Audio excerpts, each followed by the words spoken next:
कवठेमहांकाळ येथे अवैध शस्त्रांची विक्री करण्यासाठी आलेल्या तिघांना कवठेमहांकाळ पोलिसांनी सापळा रचून अटक केली असून त्यांच्या ताब्यातून एक देशी बनावटीचे पिस्तूल, एक जिवंत काडतूस आणि 2 तलवारी जप्त करण्यात आल्या आहे। या प्रकरणी भारतीय शस्त्र अधिनियमाअंतर्गत गुन्हा दाखल करण्यात आला आहे। पोलीस अधीक्षक तुषार जोशी, अपर पोलीस अधीक्षक कल्पना बारवकर तसेच जत उपविभागीय पोलीस अधिकारी सचिन थोरबोले यांच्या मार्गदर्शनाखाली कवठेमहांकाळचे पोलीस निरीक्षक प्रवीण कुमार कांबळे यांच्या पथकाने ही कारवाई करण्यात आली। मिळालेल्या माहितीनुसार दिनांक 15 जून 2026 रोजी कवठेमहांकाळ पोलीस ठाण्याचे पथक पेट्रोलिंग करत असताना पोलीस कर्मचारी अभिजित कासार यांना गोपनीय माहिती मिळाली की पांढऱ्या रंगाच्या अल्टो कारमधून काही जण पिस्तूल व तलवारी विक्रीसाठी घेऊन येणार आहेत। त्यानुसार पोलिसांनी जाधव वस्ती देशिंग रोड परिसरात सापळा रचला।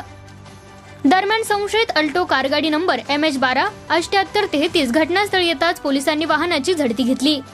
झडती दरम्यान आरोपी आयान आयाश शेख वय वर्ष 19 राहणार शिंदेमाळा सांगली याच्या कमरेला खोसलेले एक पिस्तूल व त्यामध्ये एक जिवंत काडतूस आढळून आले। तसेच वाहनाची तपासणी केली असता खाकी व लाल रंगाच्या कपड्यात गुंडाळलेल्या 2 तलवारी जप्त करण्यात आल्या। या प्रकरणी पोलिसांनी आसिफ अल्ताफ जमादार वय वर्ष 22 राहणार श्रीराम नगर विजयनगर सांगली, आयान आयाश शेख वय वर्ष 19 राहणार शिंदेमाळा सांगली आणि शफीक लतीक पाशा वय वर्ष 23 राहणार कुर्णे गल्ली शिंदेमाळा सांगली यांना अटक केली आहे।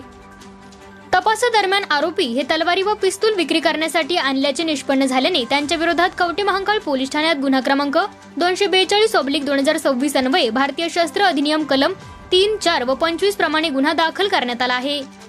ही कारवाई पोलीस निरीक्षक प्रवीण कुमार कांबळे यांच्या नेतृत्वाखाली सहाय्यक पोलीस निरीक्षक दत्तात्रय कोळेकर, सहाय्यक पोलीस निरीक्षक अमोल शिवचरण, पोलीस उपनिरीक्षक रवींद्र भापकर तसेच श्रीमंत करे, वाघमोडे, नागेश मासाळ, निवृत्ती करांडे, अभिजित कासार, चंदू कोलटकर आदींच्या पथकाने केली।